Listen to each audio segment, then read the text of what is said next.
Hey there everyone, Paler here, and welcome back. Today I have some impressions for you guys from Dark Souls 3. This is actually my third time recording this, which normally means I'm either going to miss something I wanted to say because I remember saying it but it was in a previous recording, or I'm going to say something twice because I don't think I've said it yet, but I actually have already. It doesn't really matter. I'm going to try and keep this short. The reason this is the third recording is I keep rambling for way too long, because I got a lot I want to say about Dark Souls 3, but I really got to break it up into multiple videos if I'm going to do this correctly. So I'm going to try to keep this down real quick, short 10-minute video. I'm going to tell you, yes, I think it's pretty good. So there you go, there's that part. And if I think if I would recommend to someone that's never played a Souls game, if this is a good place to pick up to start off with, and this is going to be mainly what I focus on. Footage in the background is going to be about as non-spoilery as it can possibly be while still showing Dark Souls 3. For most of it, it's going to probably be me doing some co-op boss fights. It's the first optional boss. It's the third boss in the game, first optional boss. And I feel this is the best one as it doesn't reveal any of the story bosses that you need to fight. So I'm going to show a little bit of that footage, maybe a little bit of PvP, and a little bit of the very early game going on. That'll be the footage as spoiler-free as possible. Story-wise, I'll keep it as spoiler-free as possible. Also, I'm not really going to even dive into the story at all, but there will be, I'm going to talk a little bit about the world design, which is going to tell you minor spoilers. But again, I'll keep it as low-key as possible with all of that. So, I came away with the game overall very well, very impressed. I think it did a pretty good job. Now, I don't know, it's too early to say, like, if I rank all the Souls games, including Demon Souls and Bloodborne. I know Bloodborne doesn't have anything to do with Souls, but let's say Demon, Dark 1, Dark 2, Bloodborne, Dark Souls 3. Like, if I was going to rate all of them, I don't know where exactly I would fit it in yet. It's going to take a couple of months, 6 months probably at the least, to really flesh out and feel how I feel, or determine how I would rate this game. There's just, the way I play Souls games is I consume them. I go nuts with them. I do playthroughs of different characters, different loadouts, different builds, and all that. And a lot of the problems, a lot of the minor issues don't really become apparent on your first playthrough through. Dark Souls 2 is notorious for this. As if you talk to a lot of people like, Dark Souls 2 sucks, it's so bad. Well, they're exaggerating there. It doesn't suck. It does have some significant problems. There are parts that Dark Souls 2 failed at that the Souls series is very well known for, mainly the level design and using environmental details to tell you where ambushes are coming from and stuff. Dark Souls 2 did not do very good at that. But Dark Souls 2 did do some other things very well that still make it a pretty darn good game.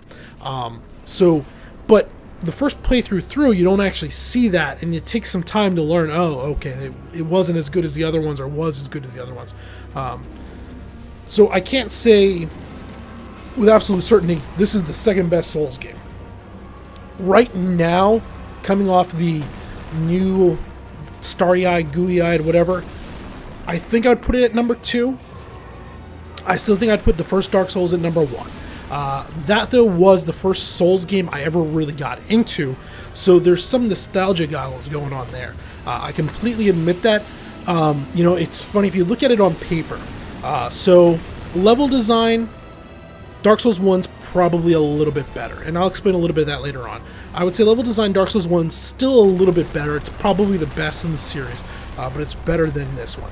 In terms of environmental storytelling, this one's probably slightly better than Dark Souls 1.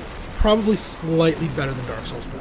I need to really dive into some of the descriptions and stuff to decide how I feel about that, spend some time just wandering around looking, but it's right up there at least. But then in terms of like mechanics, Dark Souls 3 is better mechanically. It's the combat's tighter, more fluid, it flows better, it feels cleaner, it's less clunky. In terms of movement, it's better. Graphically, it's better. Frame rate, it's better. Port-wise, it's better. So, if you compare it out on a sheet, Dark Souls 3 should be better than Dark Souls 1, but I still think I like Dark Souls 1 better because it was my first real dive completion of the game. I did beat the game before I decided to do this video. I wanted to get it through once. That first playthrough took me just over 48 hours. 48 hours, 20 minutes or something like that when I checked my character. and that was doing darn near everything. I say darn near, so every bonfire I visited and lit, every boss I killed. Most of like the red phantoms that could come in, I invaded, I killed them. I picked up every piece of loot I could find. If there was a shiny over there in the corner, it might be way back in the corner there.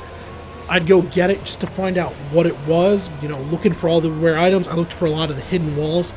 There are some things I missed. After I finished the game, I then started watching other people's playthroughs just to see what I missed and all that. And I already know that there's like 3 hidden items I missed. There's going to be more than that. I screwed up some of the NPC quest lines, so there's going to be some of that stuff. But, you know, if you look at it on paper and write it across, I probably got 92-95% of the game completed that first time through. Now, if you're new to the series, add another 20 hours on top of that. Just because I've played the other games, I've beaten all the other games with the exception of Demon Souls, I know how to play these games. And there's something to be said about that. And it's not so much knowing block, attack, roll, parry. It's knowing how to approach playing them. And I'm going to put this all in a different video that we're going to go over. But knowing how to approach the games can cut huge amounts of times off of it. And that's something to keep in mind. So, you know, 45 to 45 to about 70 hours, depending on your skill level, how good you are at the game, is what you can be looking for a first playthrough. That's pretty darn good. Mechanically, it runs really well. The PC port, overall, I was very impressed by. I think it's pretty good. There is one little small issue where sometimes when you move into a new zone, there's like a clear, it's not a load screen, but it's loading from one zone to the other zone, and the frame rate will tank real hard for about 5 seconds. You'll go downstairs and you'll get the message pop up like new zone, you know, you've entered such and such zone, and the frame rate will go from 60 to like 12, and for like 5 seconds there, and then all of a sudden the computer will kick back up and be like, all right, we're good, we're ready to go, move forward. It's a minor problem. Like, there's never any enemies there that are ambushing you right when that happens or anything.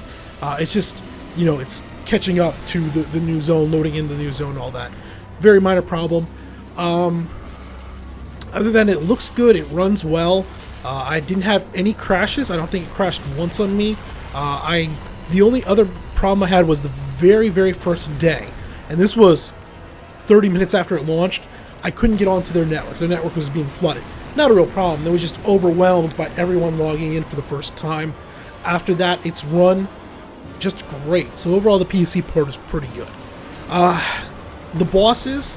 So this was one of the complaints coming out of Dark Souls 2, even a bit of Bloodborne, where there was a lot of repetition in terms of bosses and stuff. And I think they took this to heart. What they had to do was they limited how many bosses there were. At least I think there are. I have to go through and count them up and check every boss that I fought and killed, but it feels like there's maybe 3/4 as many bosses as there were in the original Dark Souls game, but there are a lot more unique bosses. There's very few that are repetition. There's one particular demon that you're gonna fight, kind of 2 versions of him. There's like 2, maybe 3 large guy with big weapon and big armor, but for the most part, you know, 90% of the bosses are all relatively unique to each other. There's a few boss fights in there that are spectacularly unique. There's one fight that, as far as I can remember, there's nothing like that we've ever fought before in Dark Souls, where the enemy dies in one hit, but you have to kind of, without spoiling anything, he dies in one hit, but you have to go through this test in order to complete that hit. And it's completely new and unique and great and interesting boss fight. The weapons are back, and they're back in a big way. There's so many weapons. A lot of your favorites from all of the games, from everything from Demon Souls up through, a lot of the fan favorites are back in. There's quite a few new unique weapons. There's this awesome sword dagger combo that lets you spin around like a ninja. That's really cool. There's a bunch of crazy new weapons in. The lances are gone. I'm a little disappointed in this, as lances were one of my favorites coming out of Dark Souls 2, but spears now function essentially. There's certain spears that function almost exactly like lances, so they've kind of just been merged into one. The weapon arts, so this is if you have the weapon dual wielded, or depending on your shield you have, Pressing L2 will perform a weapon art. And these vary somewhat. Some of them are very interesting. Like there's some that will do like a strike that'll leave fire on the ground or whatever. Some of them are pretty generic. Overall, I wasn't too impressed by these, but it's also too early to say. My first character was a very heavy strength build with very little magic, so I could only do like 4, maybe 5 weapon arts before I was out of mana, so I didn't get to use them all that much. Time will tell. They definitely... It doesn't subtract from the game having them. You know, they only add to the game. I'm just not sure they add anything significant to the game yet. Time will tell on that one. While overall I very much enjoy the game, I do have a few notable complaints. This is going on the assumption that this is the last game in this series. There's not going to be another Dark Souls, Demon Souls. There may be a Bloodborne 2, but I don't think so. I think this is the end of this type of game, at least for a long time, coming from Software. And going on this assumption, the final boss was disappointingly forgetful. He just wasn't very interesting. He was tough. I will say this, he was a tough fight, but there was nothing great or interesting about him that really stood out. Also, the cutscene after, and I'm not going to go into what it did, was unbelievably disappointing for what is supposed to be the end of the story arc of the Souls series. And while the story's never been the strong point of these games, the lore combined with them, I wanted something more. I do understand apparently there's multiple different endings. A lot of the games have had different endings depending on how you did it. Maybe I just got the absolute worst one, but I just really was disappointed by that ending. So the last 30 minutes of the game, you know, the final boss fight, and then the cutscene, and going back into New Game Plus was like, that was a major letdown. They could have really done... I wanted something more for a franchise that I love so much, and to be, you know, this is probably the end of it, to just see it kind of pitter out at the end there was a big disappointment. Maybe it'll change with the DLC. We do know we're getting 2 DLCs, and going off their previous ones, the DLC for the first Dark Souls, for Dark Souls 2, and the DLC for Bloodborne were all terrific. They were really good DLC, so maybe we'll get something substantial there, but putting your ending in DLC would really be disappointing also. That's just a whole other can of worms we don't need to talk about.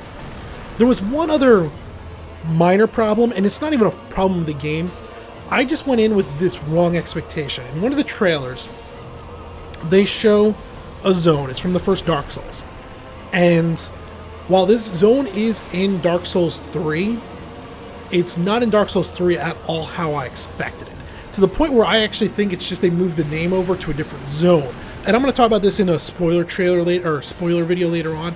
But let's just say, like, I saw the trailer, and this was like the first reveal trailer and all that, and I was like, holy crap, we're going home, we're going back to here, we're going to see this area. And I didn't expect it to be 100% the same, but I expected it to be close to the same, and it wasn't there.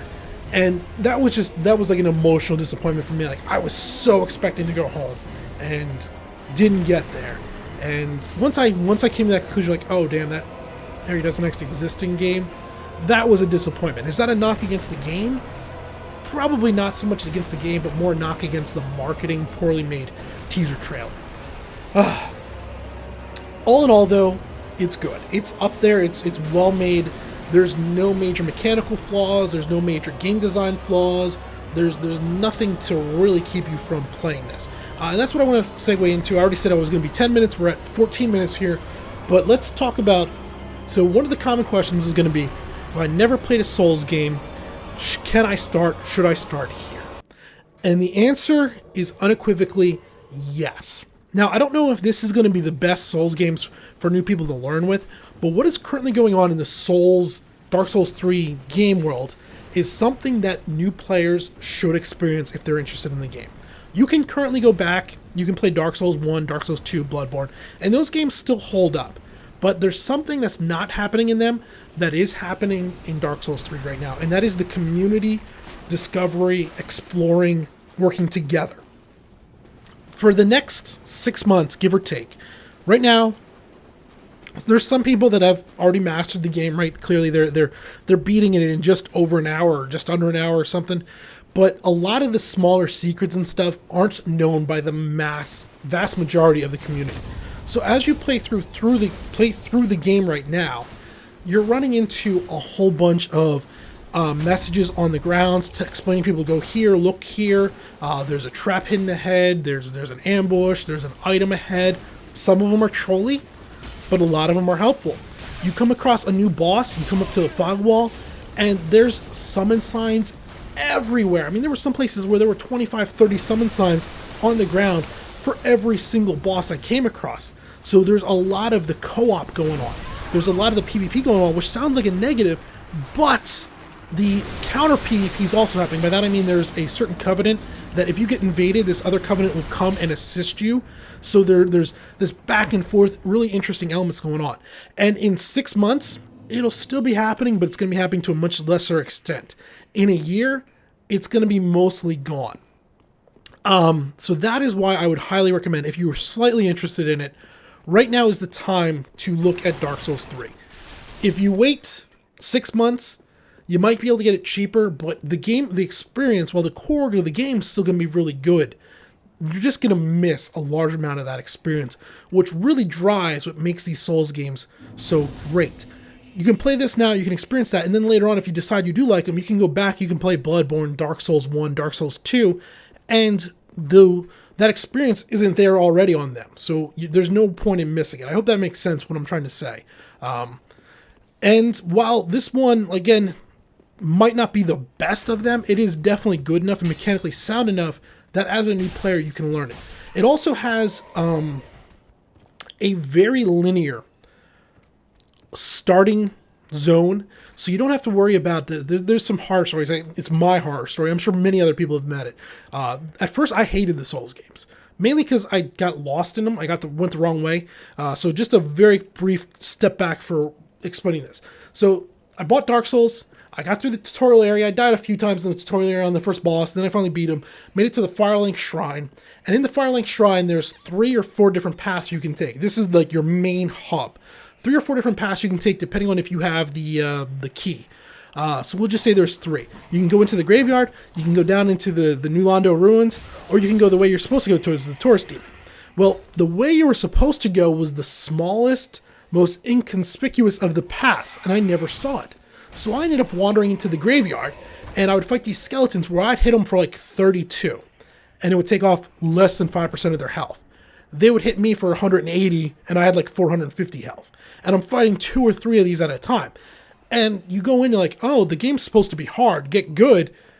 There was no getting good to overcome that. They were just way too powerful. I would then now go down into the New Londo ruins, where these ghosts would come up, and I literally could not hurt them. The only thing I could do was run around and kite them. No idea where to go. And it was because I went the wrong way. And because of this, I literally put the game away, and I almost never played them. The only reason I ended up going back and playing the first Dark Souls and falling in love with the Souls games is I saw a YouTube series, and in like the second video, I saw him take this path that I'd never seen. Like, wait a minute, there's a path over there?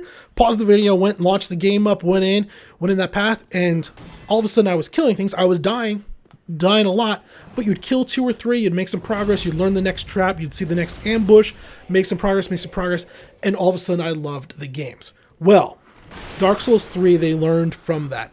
And until about the 4th zone, there's no real branches out. You're going to go through the zone, and the zones themselves are laid out in kind of a linear path. So while each individual small zone has multiple loops through it, there's bonfires inside of it, there's different ways of approaching each zone, the zone only has 1 entrance, 1 exit. So you don't have to worry about wandering into a graveyard that's designed to be level 50 when you're level 20, because you're just not going to get there. That branch doesn't happen until much later in the game. It's a little disappointing for veteran players coming back as it limits our options, but it's well done to make for new players that you can get in there, and everything you're going to be fighting is designed that you can beat it at the level you're going to be getting to up until the 25% mark or so of the game. Well, for a video that was only supposed to be 10 minutes long, we've only doubled that. I guess what happens is I realize I might have goggles on. I might be a fanboy to the point where I lost perspective. I don't think that's the case. I tend to be really good at being objective. I try very hard to be objective, but In this situation, I might be so close to it that I don't realize I've lost objectivity. I don't think so, but it's possible. But I do think, when I stepped away from it, I came away, I liked it. I liked it a lot. I don't think it's better than Dark Souls 1, but no, that's for a different discussion where I talk about your first Souls experience and all that. But it's definitely right up there. It's extremely well made. It's well produced. It's a good port. It runs well. Yeah, I think it's definitely worth $60 if you're looking for any type of good game. Don't be turned off by the difficulty, people. It's not as scary as it sounds. A lot of the time, the difficulty is what everyone talks about, and I think they miss a huge point. Being that a lot of the people on my channel come from MMO background, think of the difficulty more as a raid boss and that sense of accomplishment you get when you finally learn it. And at first, you go in there and you'll just get face slammed, like, oh, and then after a few tries, you start to learn the mechanics and you get it going, and then all of a sudden it clicks and the boss is dead. And then you're back the next time and the boss is dead. And then maybe he'll beat you once or twice, but all of a sudden it starts flowing. And that sense of accomplishment of just learning the mechanics and overcoming, that's what Dark Souls does in a single player game with a whole lot of other elements also. So if you like that overcoming the accomplishment of learning from it, Dark Souls is probably for you, and Dark Souls 3, as I said, is a great place to pick up. Right now is the time to be playing it, because now is when the community's playing it. Alright, that's enough gushing. Until next time, this has been Power. Thanks for watching.